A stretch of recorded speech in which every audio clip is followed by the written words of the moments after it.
We've all had this feeling where you just feel amazing, you feel fantastic, you've been productive with the day, then lunch rolls around. You eat your lunch and you feel like you have brain damage. You feel lethargic, you feel tired, you have that brain fog. The thought of doing any work is absolutely repulsive. You don't have to feel like this.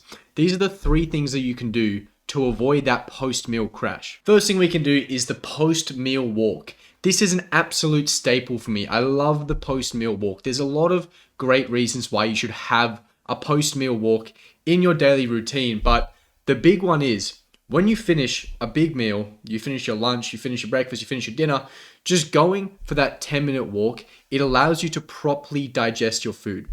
When you're out for that walk, you've just been sitting down eating a bunch of food, you go outside, you get a bit of fresh air, you walk around, it's going to help you digest the food, it's going to give you a bit of fresh air, just make you feel a little bit better. When you come back in, you don't just feel super lethargic, you don't feel tired, you don't have that huge wave of fog coming across your brain where you feel like you don't want to actually do anything. This one is just an absolutely massive one to do. Just clearing your head, helping you digest the food, and feeling just pretty damn good. On top of the fact that it helps you digest your food, you just feel good in general, you're also just getting in a bunch of steps. If you went for a 10-minute walk after each of your meals, every single day, you're getting in a huge amount of steps. These are going to really add up. If you're trying to lose some body fat, get a bit leaner, get in better shape, just going for these tiny little 10-minute walks throughout the day, there's going to start adding up. Before you know it, you've just done an hour of walking a day that you wouldn't have done otherwise. And you've done this just so that you can digest food better and have a bit less brain fog. But on top of all of that, you just crunched out a hell of a lot of steps. Probably going to help you lose weight, look better, on top of the fact that you're just going to feel better in general. So for me, the biggest one is doing this post-meal walk. I can really notice a difference after I eat a bunch of food. If I just try and get straight back to work because it's a busy day, I notice that I'm just really lethargic. It's really hard for me to get anything done. Just stepping outside, doing that quick 10-minute walk, even though it feels like you're standing away from your work, you're not being productive, you actually get a lot of time back because you don't feel lethargic, because you don't have that brain fog, you can get a lot more work done. So even though it might cost you 10 minutes,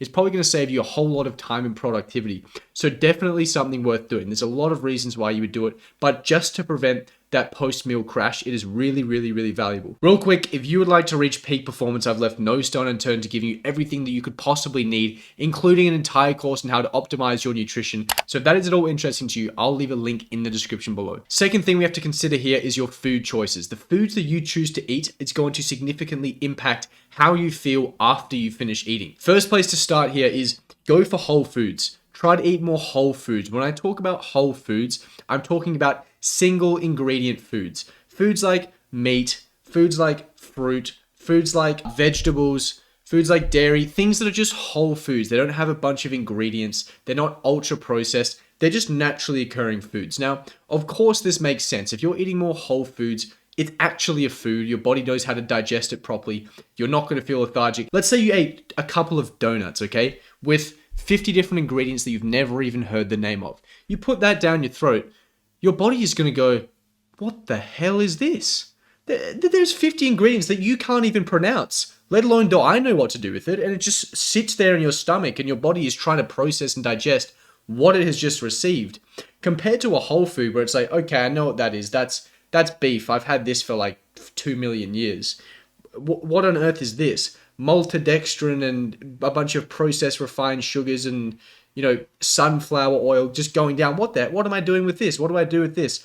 Because you're eating processed foods, your body doesn't know how to digest it. So it just sits there trying to figure it out, provides a lot of brain fog, makes you feel pretty shocking. If you can digest food properly, if you can digest food quickly, your body knows what to do with it. It's not going to give you a huge amount of fog. And this is one of the reasons why I really like the 10-minute walk, because it improves your digestion. It doesn't give you that huge brain fog. The same thing with the foods that you choose to eat. If you choose to eat foods that your body can actually digest, things like whole foods, then you're not going to get this huge brain fog afterwards. In terms of your macronutrients, I would try to avoid foods which have a huge amount of carbohydrates, particularly processed carbohydrates.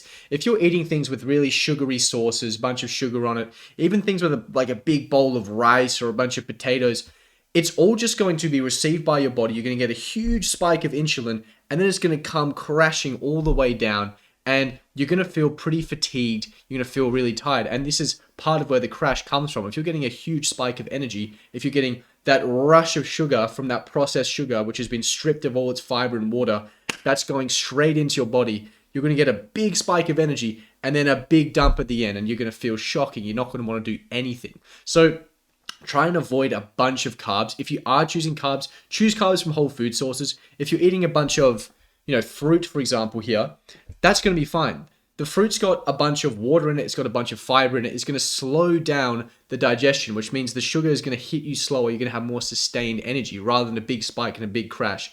But try to avoid super sugary, super carb dense meals. And while you're reducing your carb intake, I would try and increase the protein intake. When you eat more protein, what's happening is you're taking on a food source that's slower digesting. It gives you more stable and long-term energy. On top of the fact that protein is just great for building muscle, it makes you feel more full, and your body requires more calories to digest it. It's just going to give you less of a spike and less of a crash, more consistent and stable energy levels.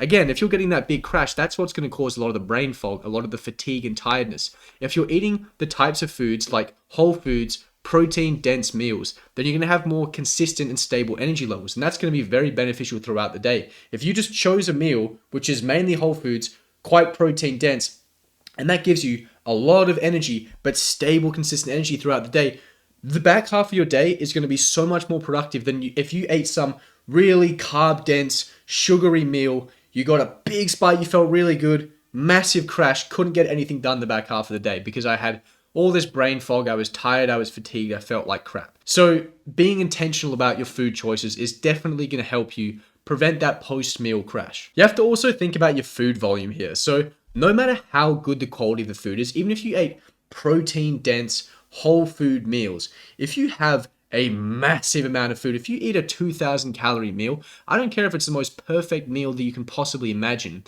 you're still going to have a crash because it is so much food that your body is trying to digest. It's so much energy that you're going to feel tired. Your body has to use resources to digest food.